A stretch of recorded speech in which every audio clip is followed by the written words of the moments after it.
Vraiment, ça devrait commencer maintenant. OK.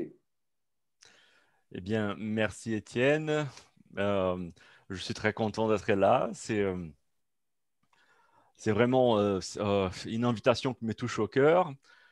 Bonjour tout le monde, j'espère que vous me comprenez. Enfin, le français, c'est quand même pas ma langue maternelle. Je sais que je fais de bêtises tout le temps. Mais là, s'il y a quelque chose que vous ne compreniez pas, vous me le dites, s'il vous plaît. Euh, eh bien, je tiens à vous parler d'un sujet qui n'est pas directement lié au traitement automatique des langues, dont je m'occupe la plupart du temps, mais c'est une recherche en collaboration avec l'équipe montréalaise lidérée par Étienne. Euh, et donc, je vais vous montrer quelques résultats de nos travaux en collaboration. Une question, Marcos, j'avais Oui. oublié de te demander, est-ce que tu permets les questions pendant ta présentation ou tu préfères que ça reste? Ah oui, oui, non, je préfère que vous m'interrompez et que vous posez vos questions directement. D'accord, donc il y a un chat. Moi, quand je fais une présentation, je suis incapable de le faire. Mais si tu actives le chat, tu vas voir parfois des questions. On avait des conférenciers qui étaient vraiment habiles pour négocier entre les deux. Est-ce que tu vois le chat? D'accord. Oui, je vois les chats, oui. D'accord, alors jette un coup d'œil de temps à autre. Sinon, peut-être que je tire ton attention. Excuse de l'interruption. D'accord. Ben, si je partage l'écran avec toutes les fenêtres, là, tout le monde va voir mon écran de chat aussi, n'est-ce pas? Ça gêne pas les gens? Non, oui, eux aussi le voient. D'accord. OK. Ben, je vais le laisser ici et je vais le laisser en haut euh, si c'est possible. Non, non, il ne laisse pas faire. Bon, OK, d'accord. Je viens regarder de temps à autre. Euh, eh bien, donc, je pense que je vais commencer à partager l'écran.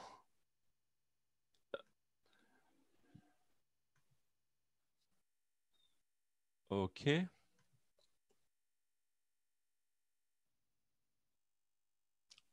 Eh bien, voilà. Est-ce que vous voyez mon écran? Oui, oui, oui. Parfait, merci. Et donc, je passe au diapo. OK.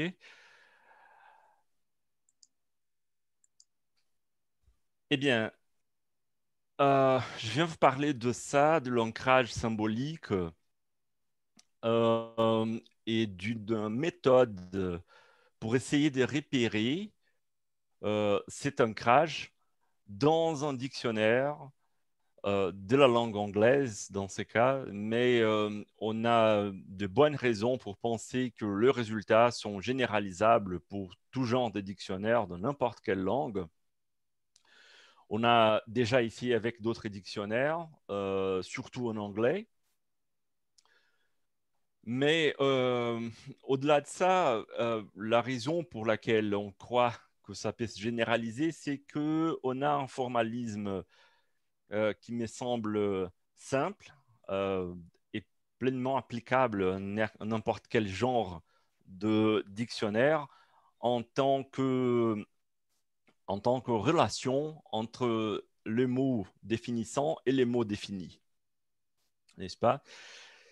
Euh, Bien, le problème cognitif qu'on a ici sur l'assiette maintenant, c'est lié à quelque chose que je pense que vous connaissez bien, parce que c'est peut-être le travail le plus connu d'Étienne, c'est celui sur l'ancrage symbolique, euh, ici appliqué aux mots. En gros, euh, on peut apprendre le nom des choses, les mots pour les choses, pour les situations, pour les événements, etc. On peut les apprendre à partir de l'expérience, ou sinon on peut les apprendre à partir de discours des autres, de la communication, des définitions, quoi. Euh, Lorsqu'on apprend le mot par l'expérience, et c'est surtout valable pour le mot appris dès qu'on est bébé, n'est-ce pas? Ces mots-là, ils se portent à peu près comme dirait Kripp, comme des désignateurs rigides. Donc, c'est comme des noms propres. Les noms propres n'ont pas de signification outre que celle de sa fonction d'indication d'un référent qui reste le même dans toutes les situations, dans tout le monde possible. Il en va de même pour le mot appris par l'ancrage symbolique, en tout cas pour son premier moment. Ces mots-là, il ne peut pas être généralisé d'aucune façon. Il ne peut pas participer à des structures prédicatives, ce qui est très important. C'est-à-dire qu'il ne prend pas la place des prédicats parce qu'ils ne peuvent pas être généralisés, justement. C'est un peu circulaire ici. Mais je pense que je vais me faire plus clair par la suite. Alors que, en contraste avec ça, les mots qui sont appris par définition, qui sont appris en dialogue, en discours avec les autres, ces mots-là, ils sont facilement généralisables, ils sont syntactiquement articulés. Et je veux dire par là que les mots ont des classes syntaxiques, n'est-ce pas? Donc, des classes comme des adjectifs, des noms, des verbes, etc. Il ne s'agit pas de donner des étiquettes formelles aux choses, mais de savoir que le discours s'organise en tant que type. Hein, ce sont des types de production. Et très vite, les enfants commencent à percevoir quelle est la place syntaxique de chaque mot dans son discours. Ce qui est très frappant parce qu'on est habitué à penser à la syntaxe comme l'intégralité de la grammaire, comme des choses qu'on apprend à l'école. Mais l'école n'y est pour rien. Enfin, c'est une autre chose dont il s'agit. On verra bien. OK. Et voici la question cognitive dont je vous parlais. Est-ce qu'on peut clairement voir comment les mots de l'ancrage peuvent justement servir d'ancrage à d'autres mots qui viennent après, les mots de définition, les mots pris dans le discours des autres, et aussi, si l'on peut le définir, à quel âge on dirait que les paroles des enfants deviennent des paroles d'adultes. C'est ça les questions que je vous pose pour commencer. Je pense que c'est intéressant de faire une petite pause pour voir si vous avez des questions, si vous m'auriez lancé quelque chose ici sur le chat. Non, ici, il n'y a rien. OK. On a en présence, exceptionnellement, on a des psycholinguistes comme Rouchen Shi, comme son doctorant Mathieu Grenier. Et puis je vois que Marie, je ne veux pas me tromper de ton nom, de Deshuyo, est là aussi, qui est grammarienne. Donc, il n'y aura pas uniquement des informaticiens et des cognitivistes, il y aura aussi des linguistes et des psycholinguistes. Peut-être que vous avez déjà des questions à poser à Marcos. Ne vous gênez pas. Et surtout, ne me posez pas de questions difficiles. OK, je crois que tu peux continuer. Ça va venir avec l'appétit. Ouais. OK. Bien. Méthodologiquement, la façon d'essayer de répondre à ces questions qui étaient choisies par l'équipe, ces questions-là étaient surtout animées par Alexandre Blondemassé qui est là, qui nous écoute, et par Étienne, bien évidemment. J'aimerais d'ailleurs que toi, Alex, si je dis de conneries sur le dictionnaire en tant que graphe qui viennent maintenant, que tu puisses me corriger tout de suite là, sur le coup, pour que je ne passe pas des informations, de mauvaises informations aux collègues. OK? Bien.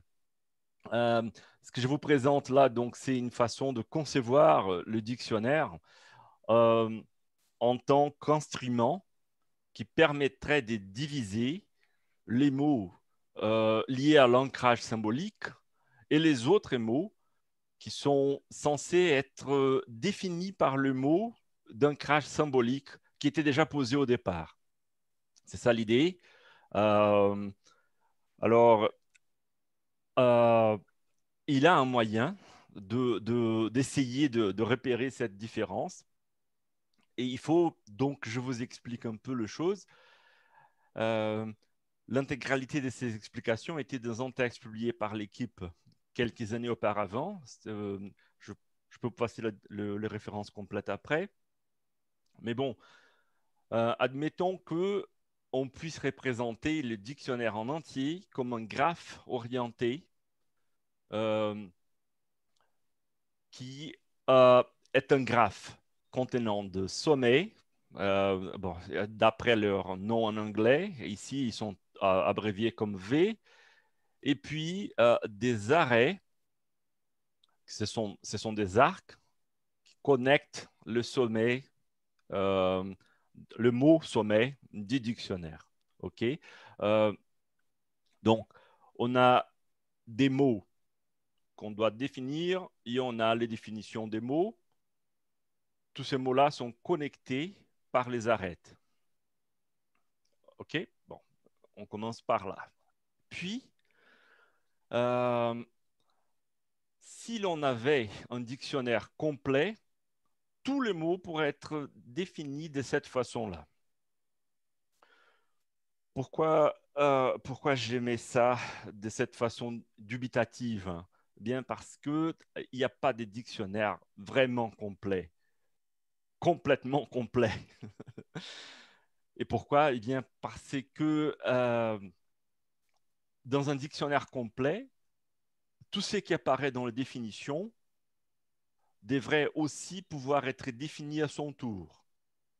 N'est-ce pas? Donc, on pense toujours à l'exemple d'une pomme. On dit que les pommes, ce sont des fruits rouges. Alors, si j'ai dit ça, c'est que il faut que je puisse définir fruits et rouge par la suite.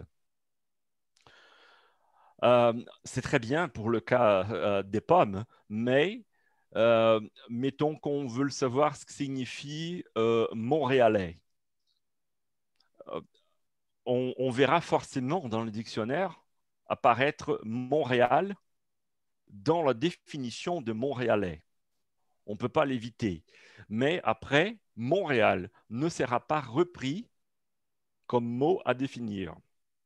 Donc, cette structure n'est pas vraiment complète dans un grand dictionnaire, un vrai dictionnaire de la langue française, de n'importe quelle autre langue. OK, bon.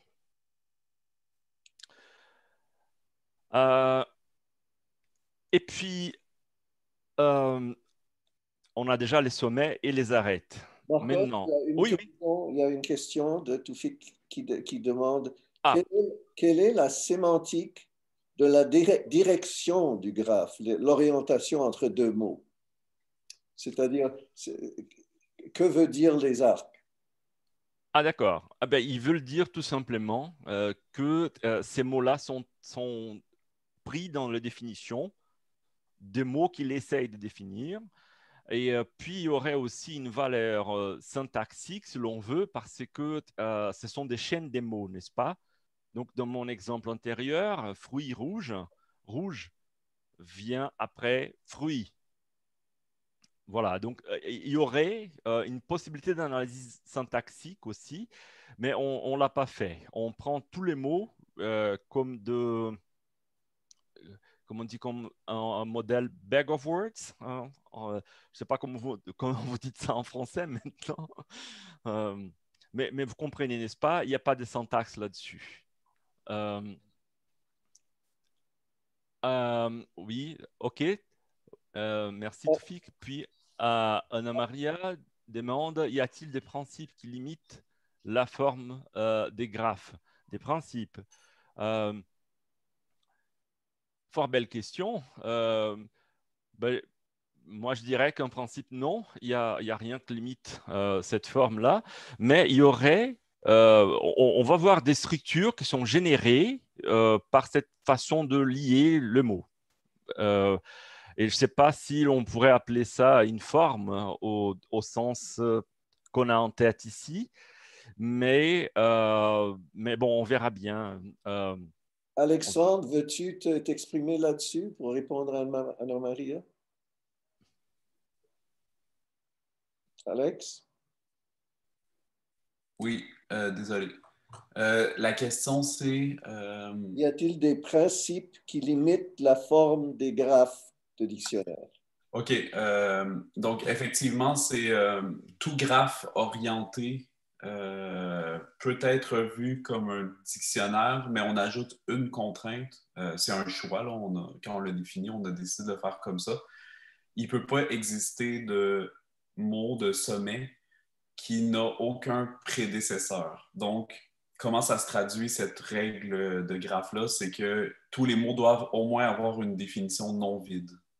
Donc, c'est la seule contrainte qu'on impose sur le graphe. Il n'y a rien qui interdit, par exemple, que le graphe soit non connexe ou qu'il y a des formes un peu particulières, mais on veut qu'il soit, on utilisait le mot complet, on veut qu'il soit complet, donc tous les mots possèdent une définition non vide. C'est tout. J'aurais une question complémentaire, Marcos. Oui, L'exemple que tu as donné de dictionnaire incomplet, c'était avec des noms propres. oui. Mais est-ce que c'est toujours le cas si on enlève les mots propres? Ben, c'est une forte bonne question. Euh, je ne sais pas, mais je peux ajouter à cela que les noms propres, ils sont plus fréquents qu'on ne les croit dans le dictionnaire. Et ça fait exactement la différence entre un dictionnaire et une encyclopédie. Parce que l'encyclopédie est basée sur des faits euh, que l'on connaît d'après les entités qui sont au centre de ces faits. Donc, si j'ai dit Montréalais, il a un lieu euh, qui est au centre de ma définition, qui est dans la zone d'intérêt de la définition, un lieu ou bien une organisation politique, n'est-ce pas? Parce que je peux penser à Montréal comme la ville de Montréal, enfin, l'organisation Montréal. Mais il y a aussi ça pour les noms de personnes, enfin, pour toute entité nommée, et elles sont nombreuses, les entités nommées. Même les dates commémoratives ou historiquement importantes, etc. Tout ça peut entrer dedans et ça fait un gros vocabulaire lié aux connaissances de ces faits, de ces objets, de ces personnes. Euh, donc, c'est vraiment important pour la connaissance lexicale. Hein. On ne peut pas s'en débarrasser. Euh, bon, enfin, Il y a d'autres questions, mais je propose qu'on attend maintenant et qu'on laisse Marcos continuer un peu. Les questions vont se répondre en allant. d'accord. Vas-y, Marcos. Eh bien, imaginons maintenant un ensemble de mots. C'est un sous-ensemble de mots du dictionnaire en entier. On l'appelait U ici. Euh, on peut se demander quels sont les mots qu'on pourrait définir à partir de cet ensemble U. Euh, et par là, je fais aussi l'homologie de ce qu'on définit avec ce qu'on apprend. Ce n'est pas tout à fait la même chose, mais c'est un artifice de la technique qu'on va utiliser ici. Dès qu'on reçoit la définition d'un mot, on va imaginer qu'on a appris le sens, la signification de ces mots-là. Je sais que c'est un peu optimiste, mais ça correspond à peu près à ce qu'on voulait dire par la deuxième façon d'apprendre le sens des mots, la première étant l'ancrage, n'est-ce pas? Donc, on veut savoir combien on peut apprendre des mots avec ces sous-ensembles de mots qu'on aurait piqués au dictionnaire. Eh bien,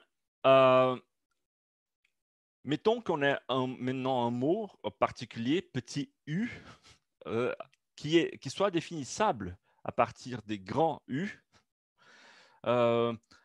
si tous ces prédécesseurs appartiennent déjà à U, parce que donc on les connaît déjà, on les a déjà, ou sinon s'ils sont eux-mêmes définissables à partir de U. OK. Donc ces nouveaux ensembles-là, ces nouvel ensemble, on l'appellera def U. Si on peut montrer que on a def U qui était défini par U, une union avec U, et tout ça, ça forme le vocabulaire total du dictionnaire, on peut dire qu'on a l'ensemble d'ancrage de ces dictionnaires-là. U est l'ensemble d'ancrage de ces dictionnaires.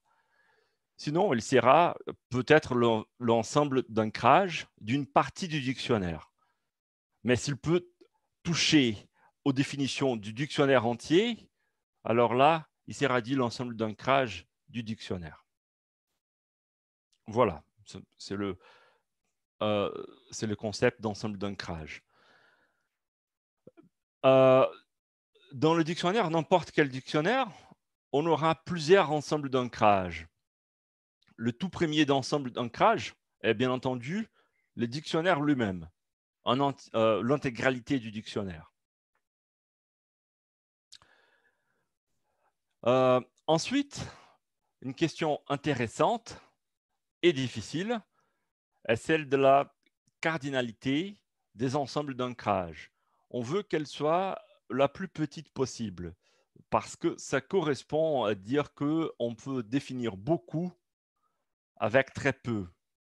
De définir le dictionnaire avec le dictionnaire lui-même, enfin, pourvu que le dictionnaire soit complet, il n'y a pas de souci.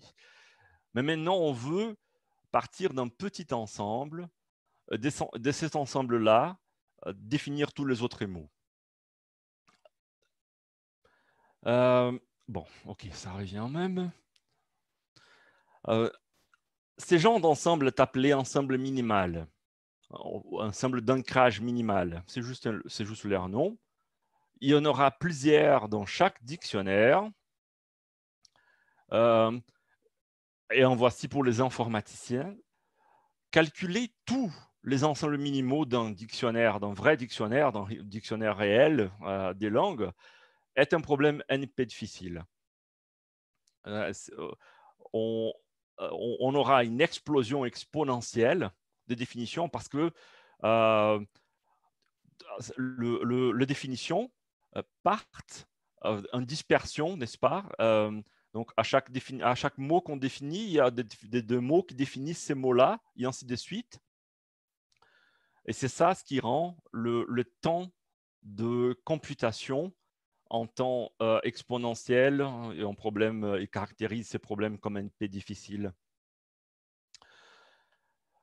OK, bien. Maintenant, on a à définir le noyau des dictionnaires. Il y a plusieurs mots dans tout dictionnaire qui ne servent pas à définir d'autres mots. Vous pouvez penser aux mots spécialisés que l'on essaye de définir, mais qui ne sont pas utiles à définir d'autres mots parce que justement, ils sont très spécifiques. De notre côté, il y a des mots qui servent à beaucoup de choses, qui entrent souvent dans la définition d'autres mots. Ce sont des mots qui classent des mots, n'est-ce pas?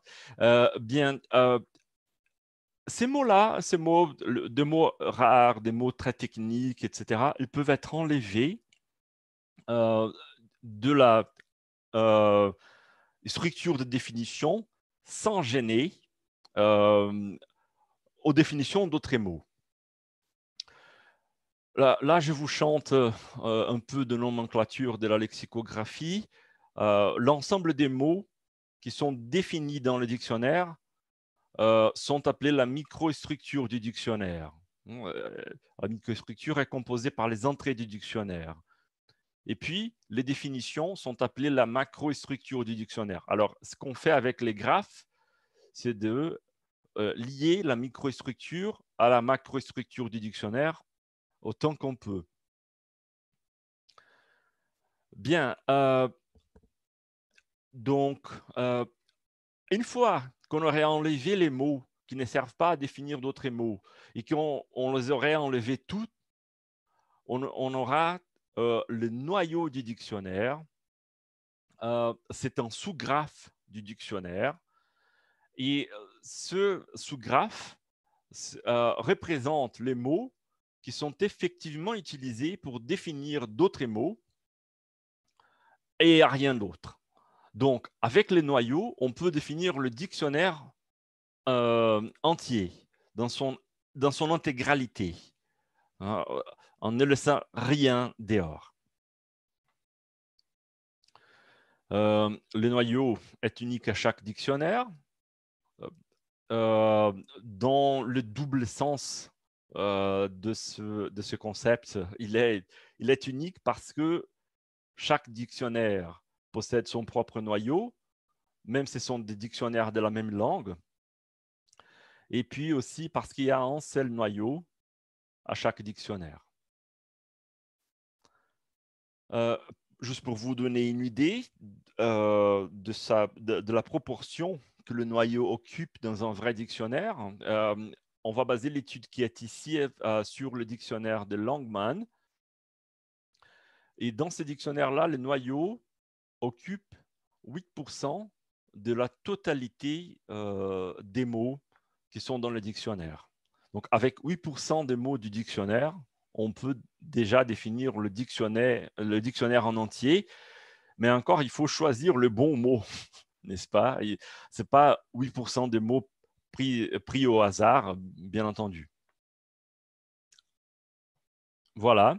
Et puis, l'autre définition qui nous intéresse ici, c'est la définition des cœurs et des satellites du dictionnaire. Vous connaissez peut-être, vous qui faites de l'informatique, le concept des composantes fortement connexes pour la théorie des graphes. Ce sont, dans le cas des mots ici, deux mots sont fortement connexes si un mot renvoie à l'autre et vice-versa. D'accord? Eh bien, dans le noyau, la plus grande composante fortement connexe est appelée le cœur. C'est juste son nom. Il y a d'autres composantes fortement connexes, mais le cœur, c'est la plus grande entre elles. Il occupe soit 6,5% des mots dans Langman. Vous vous souvenez, il y avait un petit peu plus des mots dans le noyau, n'est-ce pas? Et puis, au-delà du cœur, il y a aussi les mots qu'on appelle satellites. Ce sont des composantes fortement connexes aussi, mais plus petites que le cœur. Elles sont aussi composées par des mots qui sont dans le noyau. Voilà, c'est le satellite. Les satellites de Langman en font 1,5% des mots. Et voici une illustration qui est parue dans un papier qui a été publié par l'équipe. Je ne sais pas si vous arrivez à voir avec cette résolution-là, mais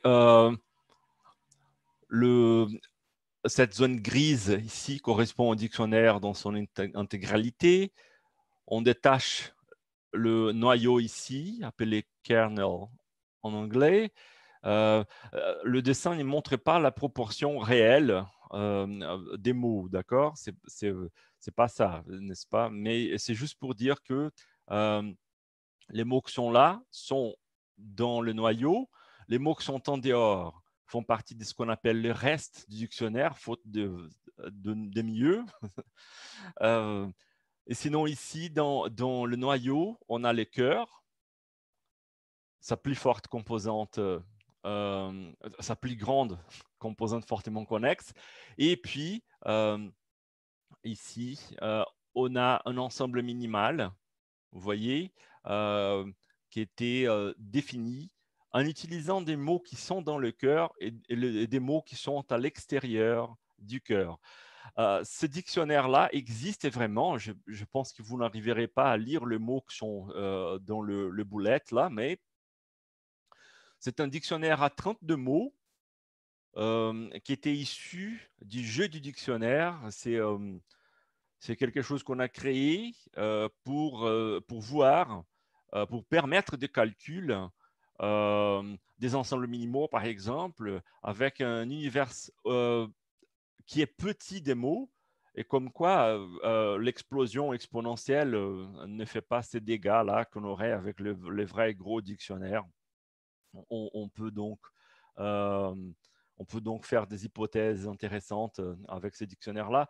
Et puis, du point de vue cognitif, il constitue aussi une activité proposée à des gens, à des vrais sujets, qui essayent de créer des dictionnaires en définissant tout ce qu'ils disent.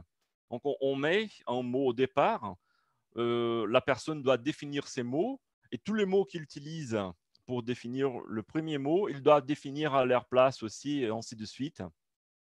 Le but étant de définir tout ce qu'on aurait utilisé pour définir la totalité des mots. Voilà. C'est un jeu circulaire, donc. OK. Bon, je m'arrête un peu pour voir le chat. Oh, il y a un tas de choses.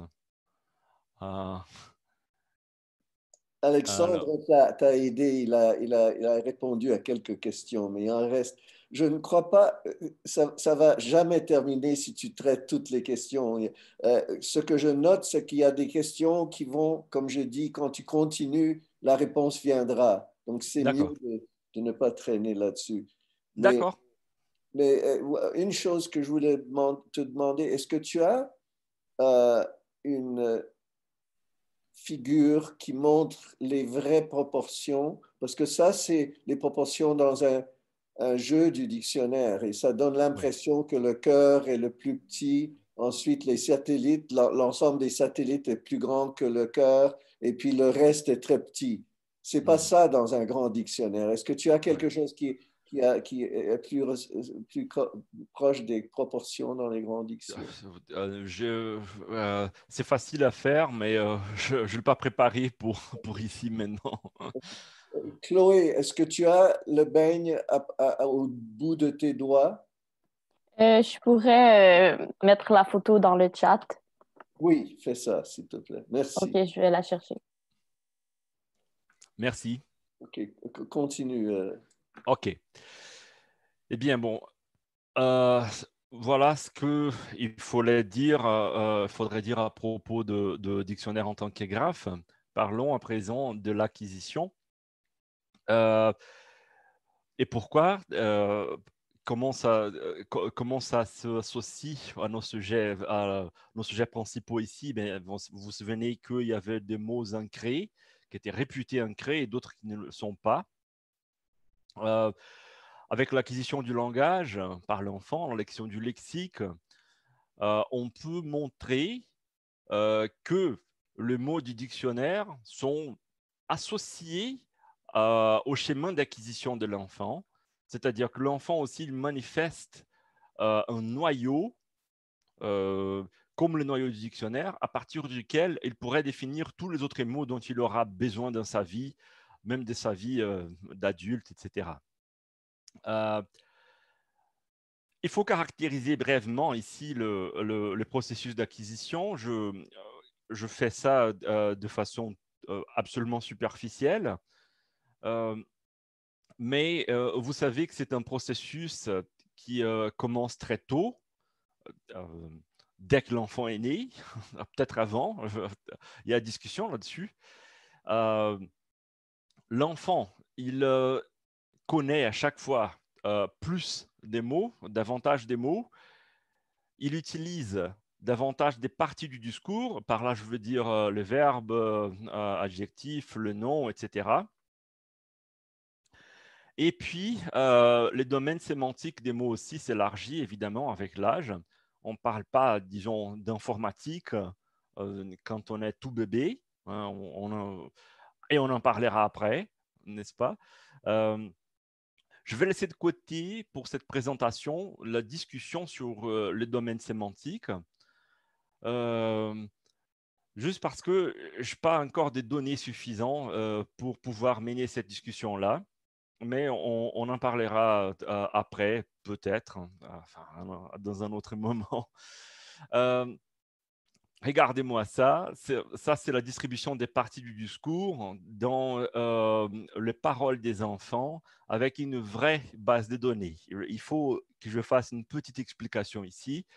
La plupart des questions liées à l'acquisition du langage que l'on trouve dans les travaux de non-linguistes, d'autres chercheurs, ils utilisent des bases artificielles d'acquisition. Comment ça se fait? Eh bien, on mêle de sujets adultes dans une situation expérimentale dans laquelle on leur présente des mots et on leur demande quand est-ce que vous auriez appris ces mots-là au cours de votre vie, à quel âge vous pensez que vous avez appris ces mots-là, n'est-ce pas? Donc, les gens vont dire c'est que leur vient à la tête. C'est pas forcément la situation normale. Et puis, il y a beaucoup d'interférences, évidemment, des réalités qu'on trouve en tant que parents des bébés, en tant qu'adultes devant des enfants aujourd'hui. Enfin, ce sont des données un peu artificielles. La base la plus utilisée a été créée par des entretiens faits sur Mechanical Turk de Amazon. Vous connaissez ça, j'en suis sûr. Et on payait les gens pour répondre. Et puis, il y avait des gens qui répondaient en anglais, mais dont l'anglais n'était pas leur langue maternelle. Enfin, il y a plusieurs problèmes avec ça. Mais on l'utilise quand même parce qu'il y a beaucoup de mots, parce que c'est commode, parce que, enfin, il y a des avantages. Pour ce travail-là, j'ai pris des vraies données d'acquisition. Je suis allé chez la base Childs. Je sais que les gens ici qui font de l'acquisition du langage la connaissent, mais pour les autres collègues, j'aimerais vous montrer un peu ce que ça donne. Elle est où déjà? Elle est là. Regardez-moi ça. Ça, c'est un entretien de Childs. Je vais ici fermer un peu le chat. Vous voyez ici, vous avez l'identification de la mère et de l'enfant. Il y a même l'audio de la mère et de l'enfant. Il n'est pas commode du tout d'exploiter les données sur Childs. Mais bon, enfin, je voulais tout simplement dire que ce que j'ai fait, c'est que je suis allé sur la base, je l'ai pré-traité, je l'ai nettoyé tout ce que je pouvais. Enfin, j'ai finalement réussi à avoir des listes des mots classés par plusieurs critères, l'âge, la partie du discours, etc. Et donc, les données auxquelles on aboutit, c'est des données réelles. Et là, pour prouver ça, vous voyez par exemple ici, cette partie du discours-là ne fait pas partie du discours adulte. Je ne sais même pas dire ça en français, pardonnez-moi, mais en anglais, c'est babbling. C'est quand l'enfant dit ba, dé, da, da, ce genre de choses. Je ne sais pas comment appeler ça en français. Mais vous me comprenez. Et vous voyez, cette partie du discours est très importante à la première année des vies. Moins importante à partir de 13 mois. Et puis, elle disparaît presque complètement par la suite. N'est-ce pas? Donc, il y a plusieurs parties comme ça. L'utilisation des pronoms, elle pousse avec l'âge, le verbe aussi. Je ne sais pas si vous auriez pensé que les petits enfants ne mettent pas autant de verbes que des enfants plus âgés, n'est-ce pas? Et puis, ça se stabilise très vite, n'est-ce pas? Entre ce qu'on a entre 2 et 3 ans et déjà ce qu'on aura pour le reste de la vie, ce qui est très, très impressionnant. J'y reviendrai, Bon, en voici pour les parties du discours. J'étais là, j'étais bête. Bien.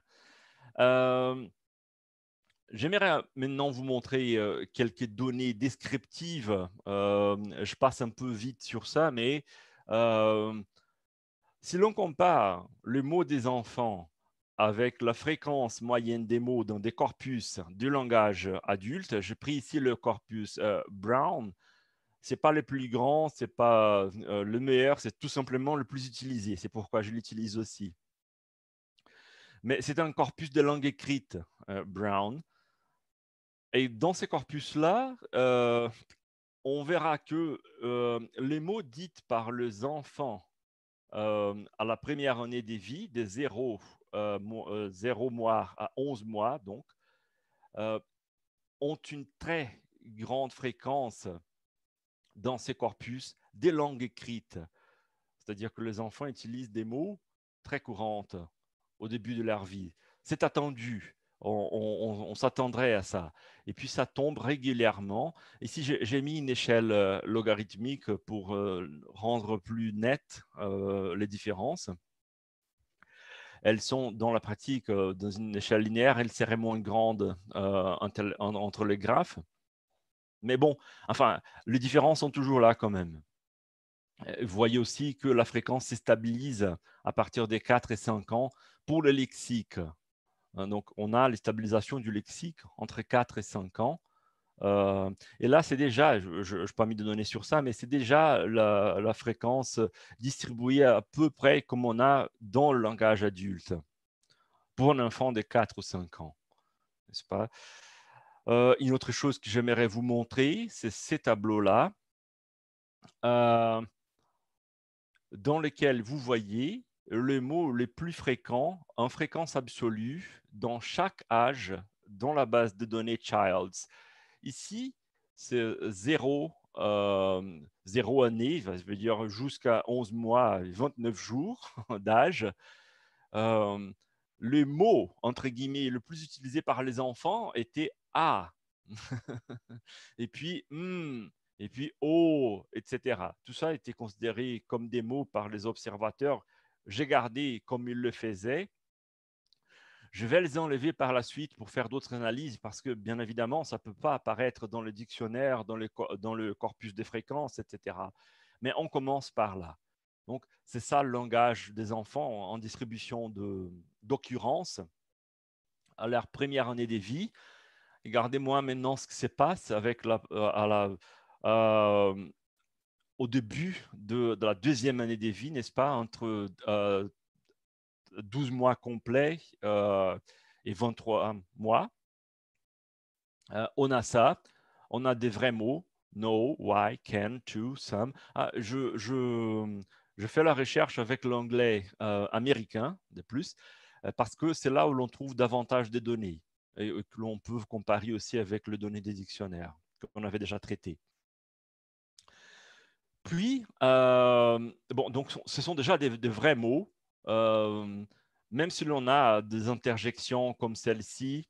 Vous voyez mon curseur, n'est-ce pas, le curseur de la souris, j'imagine que oui. Oui, on voit le curseur. Merci. Et puis, à 3 ans, on a déjà une distribution très semblable à celle des adultes. Les mots qui sont là, à la première place, sont souvent les mots que les adultes, eux aussi, mettraient à la première place, à l'oral surtout, mais aussi à l'écrit. Et puis, ça, c'est stabilisé pour tous les autres âges par la suite. C'est des figures très semblables que l'on trouve. Vous voyez, parfois, ça change. Le mot qui occupe la première place, le mot qui occupe la deuxième place, ça change un peu. Mais ce qui est important aussi, c'est les effets des fréquences commencent à s'approximer d'une courbe de Zipf. Je n'ai pas le temps d'expliquer ça, je passe, mais les informaticiens certainement reconnaîtront ce dont je parle. Eh bien, on dirait facilement que pour ce qui est de partie des discours et pour le choix des mots principaux, le mot le plus fréquent, le plus utilisé, l'enfant a déjà fait le même choix que les adultes à peu près à 3 ans. À 2 ans, déjà, ça commence. À 3 ans, c'est parfaitement établi. Bon, il me faut aller un peu vite ici. Euh, La concrétude, c'est une autre mesure qu'on a fait et qu'on croyait très liée à l'ancrage. La concrétude était établie par des entretiens avec des gens, mais là, ce n'est pas un problème d'acquisition. On demande simplement aux gens, est-ce que vous croyez qu'un mot comme pomme, encore une fois, est-ce que vous croyez que c'est concret ou abstrait? Mettez une note entre 0 et 5. Pour le degré des concrétudes, c'est-à-dire combien ce mot-là évoque de dimensions sensibles, le visuel, l'olfatif, etc. Eh bien, le mot, au départ, n'était pas si concret que ça, justement parce que les enfants ont des mots un peu bizarres à la première année de vie, mais la concrétude est établie à la première après le premier année de vie et ça tombe très doucement. Là aussi, c'est des résultats déjà d'adultes, entre 4 et 5 ans, pour la concrétude. Bien, je laisse la concrétude de côté. Parce qu'on ne va pas l'utiliser très souvent. Maintenant, j'arrive finalement à ce qui était le but principal de la recherche, c'est d'établir la corrélation entre l'âge et l'ancrage symbolique. On avait déjà fait des études qui étaient publiées sur ça, mais avec des données d'acquisition qui étaient artificielles, n'est-ce pas? Et on est arrivé à cette figure-là. Je ne sais pas d'ailleurs si c'était cette figure-là que Chloé allait nous afficher sur le chat. C'est exactement ça. Ah, parfait. Bon, donc, elle est venue, elle est venue ici sur le diapo aussi. C'est juste pour dire qu'on avait trouvé dans cette recherche que l'âge était plus jeune pour les mots qui sont au cœur du dictionnaire, un peu moins jeune pour le satellite du dictionnaire. Et puis pour le reste, c'est les mots les plus âgés, on va le dire comme ça. Je vous parlerai pas de la fréquence et de la concrétude, je vais laisser ça de côté parce que moi, je me concentre sur l'âge. Bon, et effectivement, avec les données des Childs, on trouve des résultats assez semblables aux résultats qu'on avait déjà auparavant. Le cœur étant plus jeune, les satellites intermédiaires et les restes les plus vieux. Les différences sont toujours significatives ici entre les groupes, ce qui est aussi important. Et ça veut dire que ce n'est pas dû au hasard que le mot acquis les plus tôt sont le mot du cœur. N'est-ce pas? C'est un résultat assez intéressant. Mais il y a plus. Il faut essayer de répondre à la question sur le moment précis où l'enfant serait capable, avec le vocabulaire qu'il possède déjà, de générer ou de comprendre tout le lexique de sa langue, le lexique intégral de sa langue. Eh bien, voici les essais de réponse. Bon, d'abord, on a ici le pourcentage pour le cœur des mots dans chaque âge. Donc, à la première année de vie, des 0 à 11 mois, l'enfant connaît très peu de mots qui sont dans le cœur. À la fin de la deuxième année de vie, n'est-ce pas, jusqu'à 23 mois, donc, il connaît déjà presque 40% des mots. Et on arrive au sommet à 70% des mots pour les enfants à 4 ans. 4 ans, 4 ans et demi, etc. C'est variable. Donc, on est déjà 60 à 70% du cœur.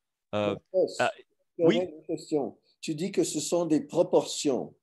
oui. Donc, à 0, où la proportion du cœur est minimale, c'est quoi Oui. les autres mots? Parce que c'est pas seulement la proportion qui change ici, c'est le nombre de mots intégral. Oui, oui. Eh bien, là, on a de tout. On a des mots qui sont dans l'autre structure, mais on a aussi des mots qui ne font pas figure dans le dictionnaire, tout simplement. Donc là, on perd cette information à cause de la pauvreté des données. Ah, tu veux dire que pas le dictionnaire, c'est Childs qui n'a pas de Ouais, données. ouais, c'est ça. Est-ce qu'il y a une estimation quand même quand ils sont le plus jeunes à 0, où le pourcentage du cœur est faible? Est-ce que le pourcentage d'autres structures est plus important? Oui, elle est plus importante, on le verra, mais j'hésite à dire quoi que ce soit par rapport à ces enfants super jeunes, le bébé, parce qu'on a très peu de données, même sur Childs, vraiment très peu de données. Ici, on est dans le dizaine des milliers de données, alors que ici, on a au total une cinquantaine d'expressions utiles. Donc, ce n'est pas juste d'essayer de trouver des résultats avec si peu de mots. N'est-ce pas? Ça serait contesté. Mais à partir de là, on pourrait déjà dire quelque chose. Eh bien, donc, 70% à 4 ans, et ça se stabilise. Je me suis arrêté ici à 5 ans, mais si j'avais mis d'autres barres pour les autres âges ici, ça monterait super doucement.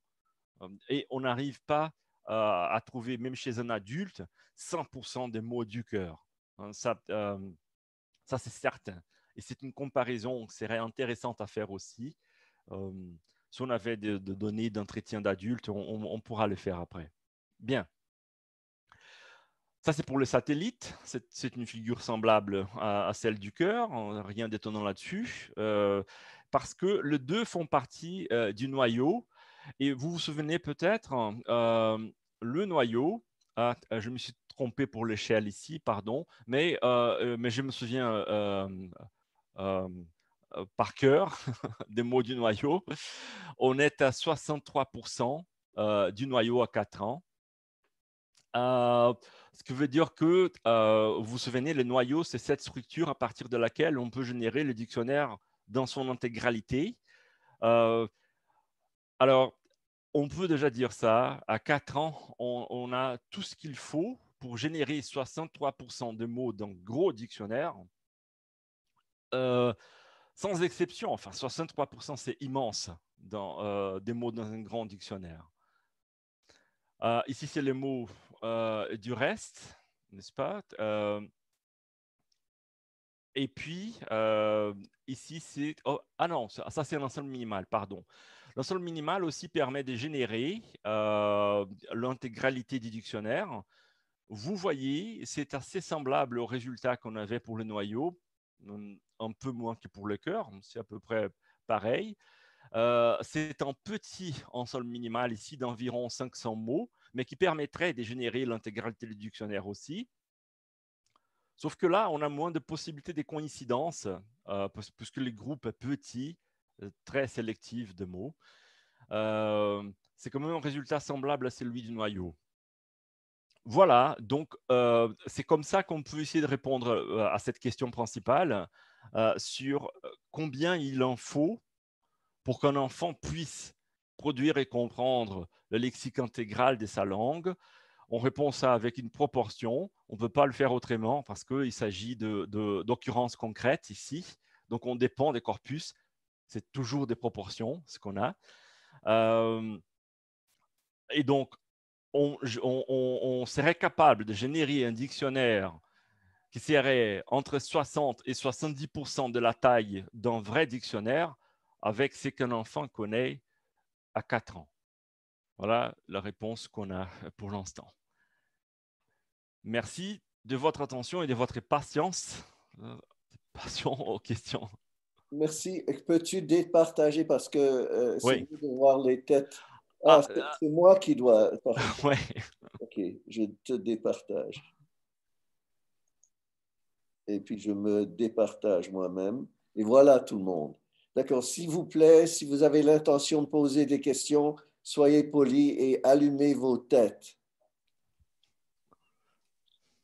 Donc, Elisabeth, tu avais déjà levé la main? Non? Non, c'est simplement pour dire merci, excellente présentation. Merci, Elisabeth. Il y a des questions dans le chat. Peut-être qu'on peut les répéter maintenant à haute voix. Ou sinon, peut-être que je vais prendre le chat ici, je ne sais pas. Non, c'est compliqué, ça. D'accord. Mathieu, veux-tu répéter tes... Est-ce que Mathieu est toujours là? Oui. Veux-tu répéter les questions que tu as levées? Je parle à Mathieu Grenier. D'accord. Comment vous faites ici? Est-ce qu'on se tutoie tout le monde? Comment... On tutoie tout le monde. D'accord. Vive le Québec.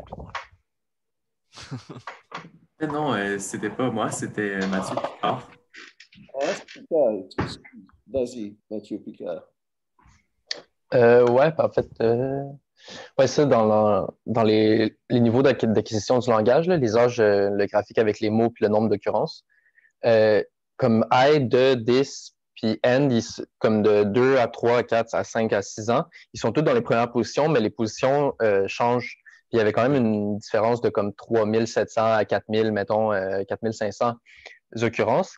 Est-ce que c'est dû à des variations statistiques ou vraiment dans la construction de la sémantique et de la syntaxe dans le cerveau de l'enfant? Est-ce qu'il y a quelque chose qui justifie ce passage-là? Bien, moi je pense qu'il faut penser à ces mots-là en tant que catégorie plutôt qu'en tant qu'occurrence brute.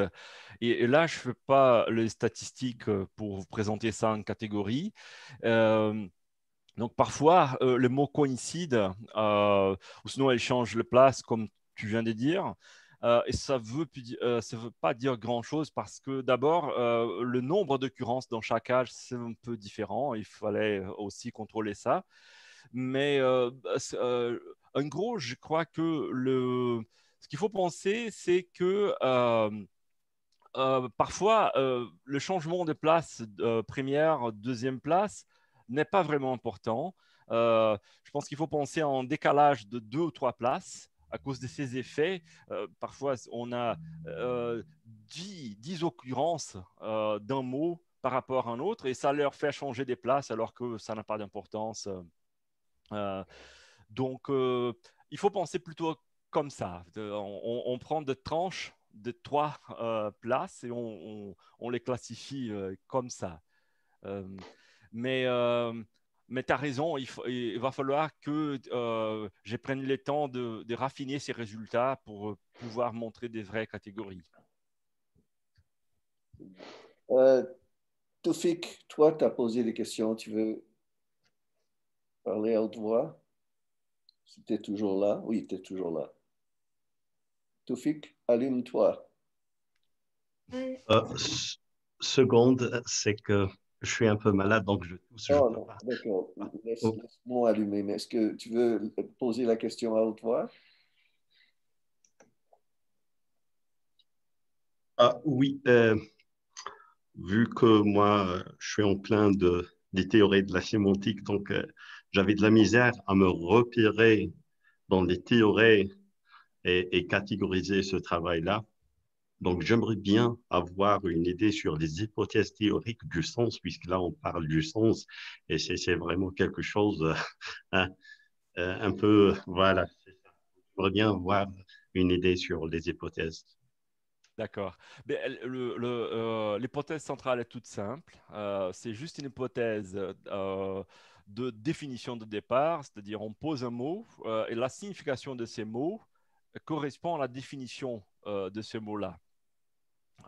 Je sais que c'est une approximation hâtive, euh, mais ça permet de penser aux choses qu'on connaît parce que dans la définition d'un mot, on a seulement 2 possibilités. Soit on utilise des mots qui sont déjà connus par celui qui demande la définition du mot, soit on doit définir les mots qui sont inconnus dans la définition.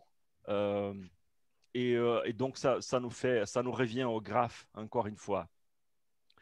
Donc, c'est ça, Toufik, en gros, l'idée de signification est tout simplement celle-là. C'est une signification lexicale euh, dans laquelle on comprend que la définition est un synonyme du mot, et, tout simplement, sans considérer aucune autre sophistication, sans considérer d'ailleurs la polysémie, l'utilisation dans des contextes, rien. OK, merci. Anna-Maria, Merci à toi. tu voulais poser des questions?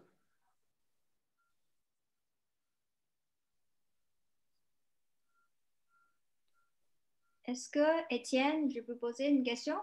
Oui, vas-y, Rochelle, bien sûr. Oui, bonjour. Merci pour la présentation. Bonjour. J'ai deux questions, hein. Pour le childless que vous avez analysé, en fait, ce sont les productions des enfants, Oui. production des parents et des enfants.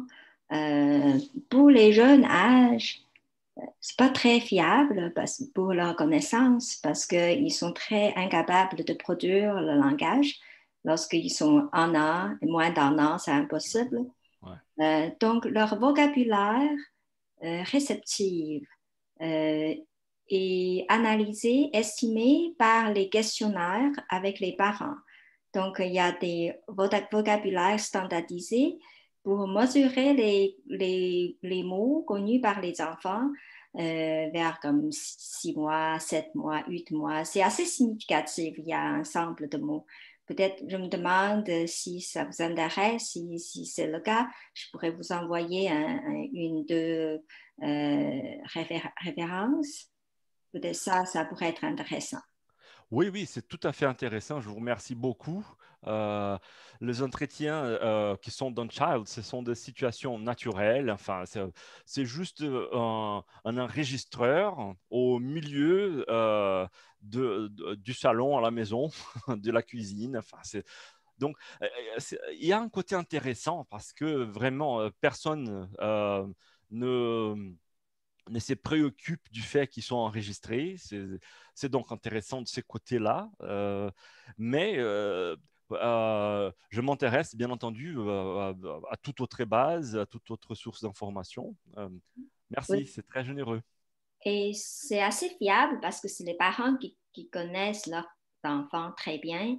Donc, eux, ils peuvent, avec le questionnaire des vocabulaires bien établis, ils crochent, ils check sur la liste. Mais un problème avec ces listes-là, ce sont des mots déjà définis, plus ou moins imaginables par les chercheurs et plus faciles à définir, mais il y a des mots qui sont très subtils, qui ne sont pas présents dans les paroles de l'enfant pendant la première année, deuxième année même. Ce sont des mots grammaticaux, Oui. comme de, et selon la recherche dans les laboratoires, si on teste les enfants, leur compréhension du langage, leur perception du langage, ces mots-là qui sont difficiles à définir comme déterminants, auxiliaires, sont déjà présents à partir d'un an. Exactement. Donc ça, ce n'est pas estimé fiable dans leur production ni dans leur compréhension avec les questionnaires des parents. Donc, je me demande pour vous là, comment est-ce qu'on pourrait définir ces mots-là grammaticaux qui ne sont pas très transparents dans leurs références, qui sont très abstraits. Des fois, ils sont vraiment, il n'y a pas de sens. Par exemple, quelle est la distinction entre le et la? Oui. Entre un et une. La distinction des deux mots sont complètement non nécessaires sémantiquement, mais c'est pour les rôles grammaticaux. Et pour vous, là, comment, c'est où les mots, là, se situent dans votre système? Les mots comme auxiliaires, les terminaisons, petites terminaisons de conjugaison et déterminants, surtout les déterminants des genres, de distinction de genre. Ben, ça, c'est une excellente question. Et ça me rappelle que j'ai oublié d'ajouter une information importante. C'est que ces mots-là, ils sont dans la base des Charles, bien entendu, ils sont bien présents. Il entre ici dans ma description de la distribution du langage infantin par comparaison au corpus que j'ai fait au départ avec les corpus Brown, etc.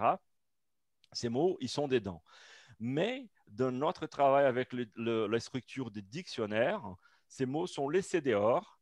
Tous les mots fonctionnels sont laissés dehors des définitions, justement parce qu'ils sont super difficiles à définir et qu'ils sont définis, quand ils sont définis avec des mots du métalangage grammatical, etc. Donc, par exemple, si je veux définir la ou le, il va falloir dire bien, voici un article défini, singulier. Ce sont des mots grammaticaux qui n'ont aucun rapport avec l'expérience sensible, etc. Bien entendu, ils sont dans le discours. C'est super important pour le discours. Et pour moi, ils sont importants pour montrer justement la maturation du discours de l'enfant. Parce qu'il commence jusqu'à 11 mois, etc. On ne trouve pas ces mots-là. Il dit des choses comme bébé, maman, mais il n'y a pas d'articulation syntaxique. Et c'est intéressant. Mais à partir d'1 an, déjà, il commence à employer ces mots partout. Mais ça, ces genres de choses, c'est quand même une richesse du discours humain, non seulement de l'enfant, mais de l'humanité. Et ils sont complètement laissés dehors. À cause de la difficulté des définitions sémantiques, de définition en tant que synonyme, on n'a jamais du synonyme pour un mot de ces genres. Là, par exemple, ne trouve pas des synonymes en français, c'est impensable. Donc, ils sont laissés en dehors des graphes des dictionnaires. Voilà. D'emblée, Rouchen, on a décidé de laisser tomber les mots fonctionnels. On ne traite que les mots de contenu, ce qui est comme tu sais, la vaste majorité des mots, à 99,5%, c'est des mots de contenu. Et il y a une justification pour ça, parce que la théorie de l'ancrage sous-jacent à tout ça, concernant le lien entre les mots et leurs référents. Et on sait que les mots fonctionnels n'ont pas de référent. Et puis, ce qui est ancré, s'il y a un ancrage, ce qui est ancré, c'est le lien entre le mot et son référent. Donc, ça ne rentre pas dans les questions qu'on pose actuellement. Ce qui est plus difficile à justifier, c'est le fait qu'on ne tient pas compte de la syntaxe d'une définition. On prend une définition comme une série. Ce que Marcos a dit, c'est un bag of... Qu'est-ce que tu as dit? Un bag of words. C'est une série non ordonnée de mots de contenu, sans tenir compte des mots fonctionnels. Donc, c'est sûr qu'une définition a plus de propriétés que juste ça, les mots de contenu qu'il faut pour définir un autre mot de contenu comme une liste aléatoire. Ça, c'est une approximation qu'on fait et puis peut-être que ça sera pas assez nuancé.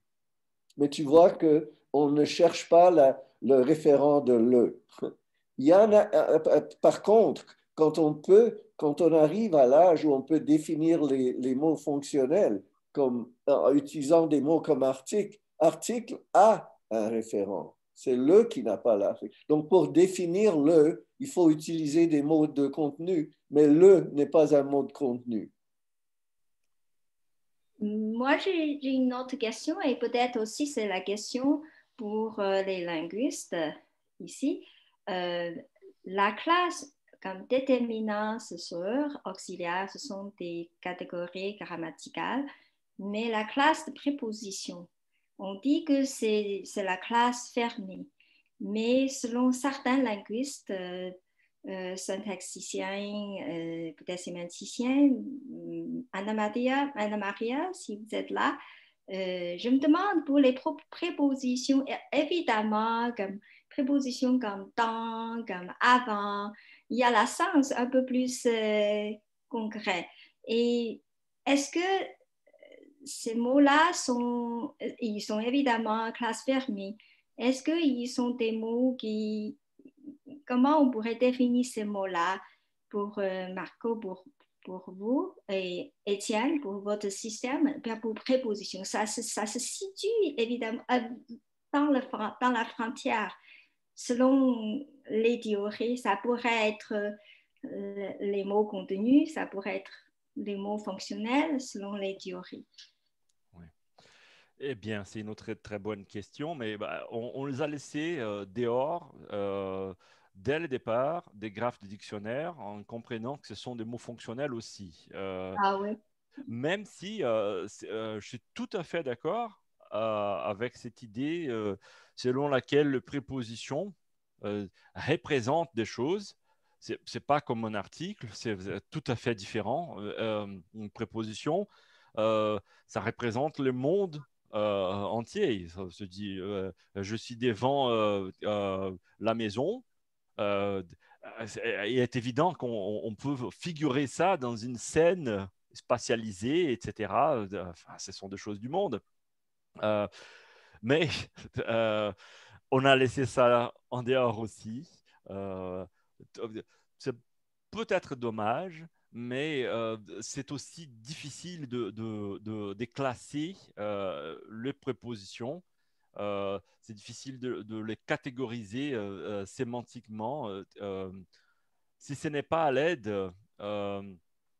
des catégories super abstraites. Donc, c'est différent que de définir les pommes, encore une fois, ou d'autres choses comme ça. Si tu permets, Marcos, Ouais. je vais répondre à ça avec une blague indue. Préparez-vous, c'est une blague indue. C'est grâce à euh, euh, un philosophe, non, comment il s'appelle? D'un intellectuel anglais. Ça va me revenir. Mais la blague est suivante. On est à une réception, quelqu'un un peu saoul demande à une dame, justement, est-ce que vous coucheriez avec quelqu'un pour 1000 $? Et la personne qui est enfin, de société, bien sûr, 1 million de dollars, pourquoi pas? Et puis ensuite, il dit, est-ce que vous coucheriez pour 10 $? Et puis la dame répond, 10 $? Pourquoi vous me prenez? Et ensuite, on dit, mais on a déjà établi votre profession, c'est juste une question de degré.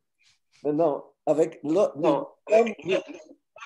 donc, nous faisons des approximations. On a déjà montré en laissant tomber ce qu'on a laissé tomber, ce que nous sommes. La question d'inclure ou de ne pas inclure les prépositions, ça devient mineur par rapport au péché qu'on a déjà commis. Voilà la réponse. L'approximation, c'est une approximation. Ça veut dire que ce n'est pas exact. Et c'est du péché. D'autres questions? Est-ce que je peux poser, je m'excuse, hein, j'occupe la place, c'est très fascinant, hein, la présentation. J'ai une autre question. Parmi les mots là, vous avez remarqué, vous avez discuté, surtout dans le Chalters, vous avez dit que surtout ces mots-là sont les mots concrets avec les concepts concrets. C'est évidemment vrai pour les enfants, leurs premiers mots à l'âge bas sont très clairs perceptivement. Mais il y a également, Lila Gleitman a fait beaucoup de travail pour montrer qu'il y a des mots qui ne sont pas très évidents, mais qui sont appris très jeunes. Par exemple, les mots comme want, c'est très difficile à démontrer, mais ça fait partie des premiers vocabulaires chez les enfants. Donc, est-ce que vous faites la distinction entre les mots référents très évidents, observables visiblement, auditivement, et les mots qui sont plus comme l'état mental, want, hate, ces mots-là? Non, mais ça, c'est aussi intéressant. Ça serait plutôt dans la recherche des domaines, j'imagine, la façon dans laquelle on pourrait concevoir ces problèmes. Mais par contre, pour l'estimation de la concrétude, on ne fait qu'utiliser une échelle déjà toute prête et qui, moi, personnellement, je critique souvent. Mais ils ont montré que c'est statistiquement valable, cette échelle. Et on doit faire confiance à leurs travaux sur ça. Mais c'est juste le degré des concrétudes. Et puis des verbes courants comme ça, ils y sont certainement. Parce que c'est une échelle à 40 000 mots à peu près. Donc, de verbes comme ça, ils y figurent. Mais je pense que là, ce que vous indiquez, c'est plutôt une recherche qui va vers cette enquête sur les domaines. Et c'est quelque chose que personnellement, que j'ai hâte de faire, mais qui n'est pas encore fait, malheureusement, mais ça viendra. Merci, c'est très intéressant comme question.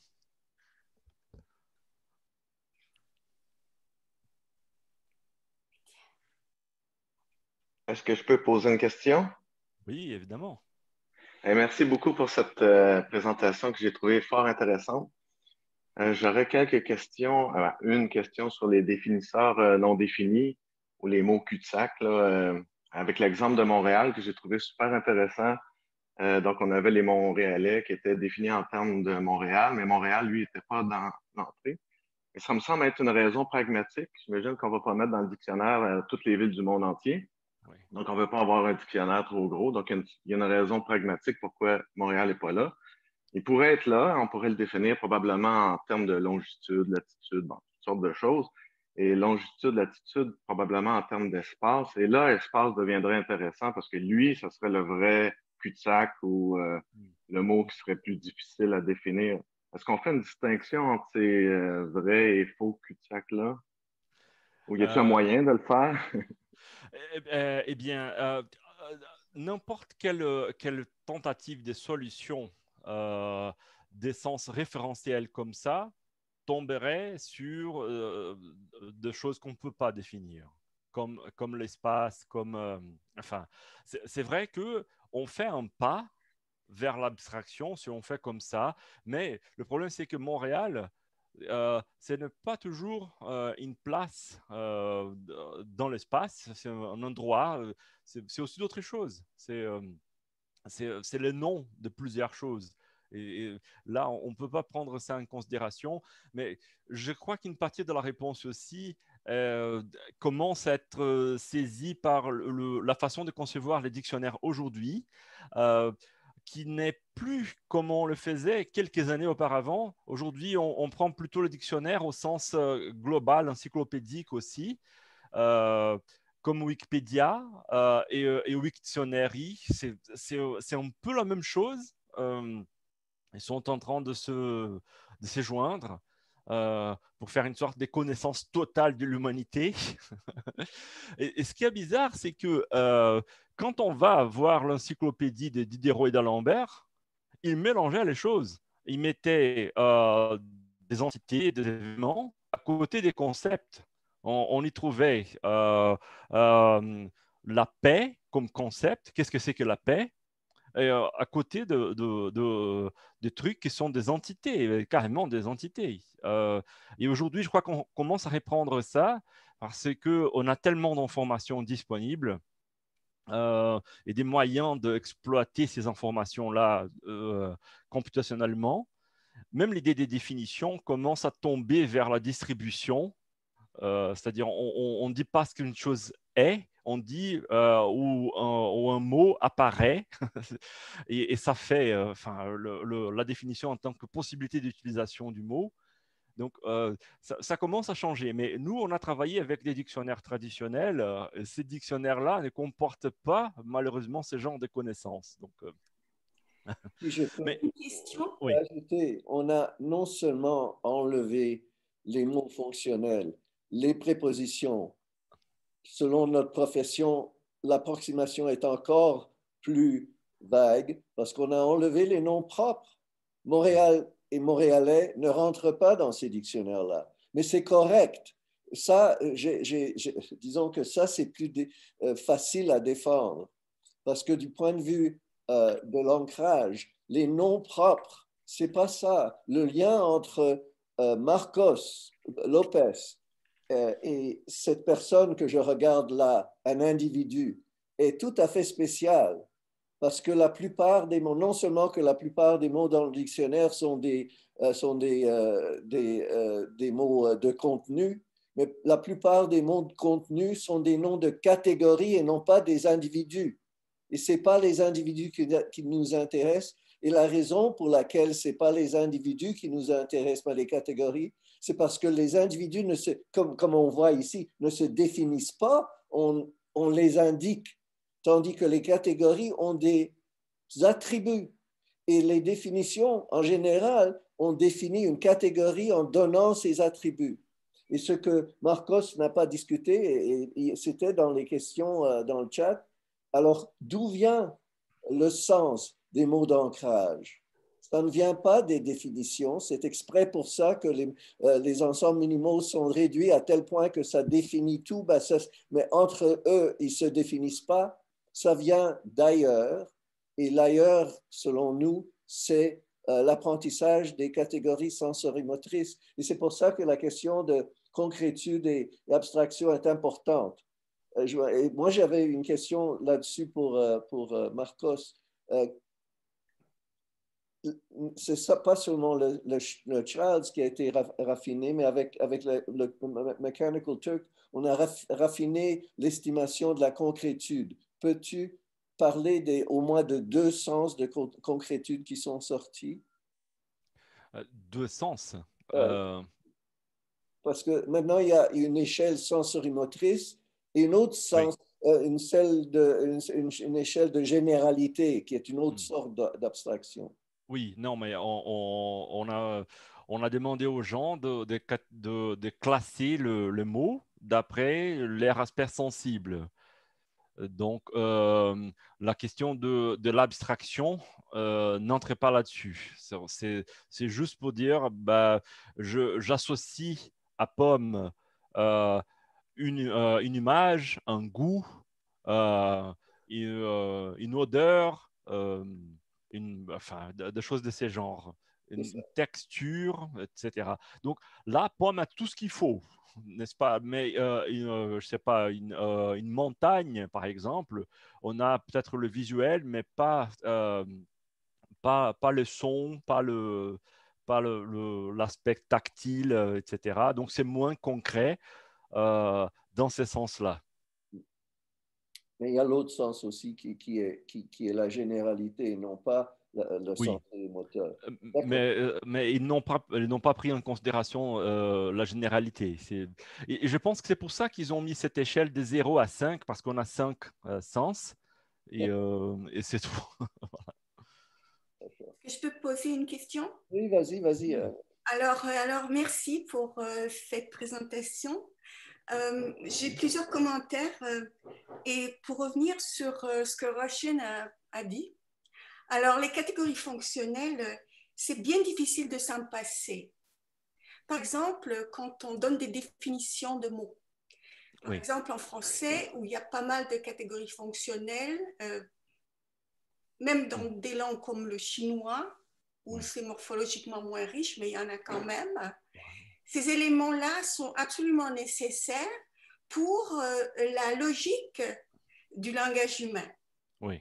Alors, évidemment, s'il y a un dictionnaire où ces mots-là ne font pas partie, et comme on l'a vu, et comme plusieurs recherches, Laila Gleitman et d'autres, Charles Young par exemple, le disent, ils sont là très tôt dans l'acquisition du langage des enfants. Tout à fait. Tout à fait. Donc, je pense que effectivement, les réseaux, concevoir un dictionnaire comme un réseau de mots de substance, c'est lié à l'approche computationnelle bag of words, évidemment. On enlève tous les mots fonctionnels et parce qu'ils sont trop fréquents. Alors, ça peut offusquer les statistiques sur les mots de contenu. D'accord, mais si on les enlève, on n'a pas une image plus complète, disons, de cette capacité d'identifier des unités du langage que sont, entre guillemets, des mots. Et alors là, encore une fois, on pourrait parler de ce que c'est que ces entités-là et comment on peut les approcher de façon formelle et quels sont les primitifs, par exemple, qu'on peut utiliser pour les définir. Vous avez dans votre système un noyau de mots. Okay? Ouais. Mais Ouais. pourquoi est-ce que ce serait de mots? Déjà, les mots sont très compliqués en soi. Sans parler des dérivations de transformation, transformationnelle, transformationnellement, etc., toute cette créativité, la morphologie. Mais juste les mots apparemment bare, qui ne sont pas bare, mais qui sont composés d'autres concepts cognitifs, n'est-ce pas? Oui. Donc, il me semble qu'effectivement, on a fait des pas en avant avec la linguistique structurale il y a quelques années. Alors, les graphes là-dedans, c'est par des relations is a, as a, okay, des relations de dominance. Mais là, les graphes que vous développez, c'est absolument très intéressant parce qu'ils vont au-delà de ça, au-delà de ces relations très primaires. Alors, je me demandais, et je n'ai pas terminé, juste, je me demandais s'il y aurait des choses, des écrits sur les primitifs de votre système pour identifier quels seraient les mots, ou alors est-ce que les mots pourraient ne pas être là du tout dans ces graphes-là? Et la combinaison entre des éléments plus primitifs donnerait des mots qui s'exprimeraient d'une certaine façon en français, en anglais ou en chinois, par exemple. Ouais. Donc ça, c'est très important à mon avis, que je comprenne un peu et ça me semble aussi un système qui se base beaucoup sur l'observable. Oui. Okay? Donc ça, c'est un choix de le faire. On peut imaginer d'autres systèmes où on dérive ce qui est observable. Et en fait, c'est un système un petit peu plus compliqué, un petit peu plus proche de la sémantique du langage humain, de l'aspect conceptuel. Bon, alors ça, c'est autre chose. Mais pour revenir aux catégories fonctionnelles et la question de Russian sur les prépositions, oui, dans la classe des propositions est hybride. Il y a des langues riches morphologiquement comme le latin sont indicatifs parce qu'à l'époque, il y avait des marques de cas, l'accusatif, le datif, etc. Donc, dans les langues comme le français, ça s'est développé dans des prépositions comme de, par exemple. Mais il y a plus en dessous, dessus, dessous qui sont plus sémantiques. Donc, ce ne sont pas des classes homogènes. Mais certainement, il y a, en tout cas moi, ça m'intéresse énormément de chercher à comprendre, car je ne comprends pas tout du langage humain, mais je cherche à comprendre. Et je pense que je ne sais pas si je peux me permettre, mais je vais le faire. On a des leçons de la première révolution scientifique qui nous dit en fait c'est difficile pour l'esprit humain de comprendre le monde. Hein? Tout ce qu'on peut faire, c'est d'élaborer des théories qui sont, des théories qui essaient d'expliquer le monde qui est incompréhensible pour l'esprit humain, n'est-ce pas? Ouais. À cause de ses limites. Alors, parmi ces théories-là, il y a des approches un petit peu plus abstraites de ce qui est observé. On veut essayer d'expliquer pourquoi la structure, par exemple, du lexique est telle qu'elle est, pourquoi dans certaines langues la structure est différente, etc.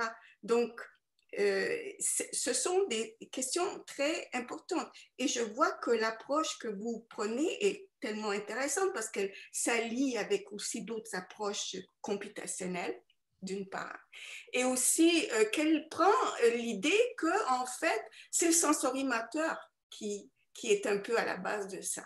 Alors, je reconnais là un peu l'approche d'Arnaud aussi, là, et d'autres avec lui, mais il y a aussi d'autres approches qui pensent qu'en fait, la grammaire, c'est un système computationnel qui relie l'interprétation au sensorimateur. Okay? Et donc, qui est une autre approche à ça. Oui. Et tout ça, c'est de l'exploration, le fait que les enfants sont très créatifs aussi avec les catégories fonctionnelles très jeunes, comme ils le sont avec les mots, c'est partie des propriétés intrinsèques du langage, la créativité. Oui. Donc, pour arrêter là, parce que je ne veux pas abuser du temps et de votre patience. Je suis ravie d'avoir entendu ce que vous exposez. Toutefois, ça me fait poser des questions que j'ai faites. Et donc, voilà, ce sont des commentaires.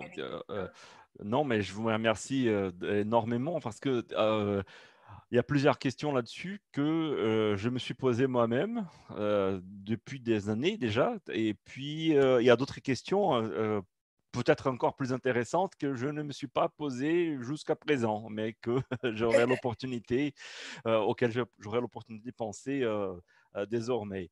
Il y a...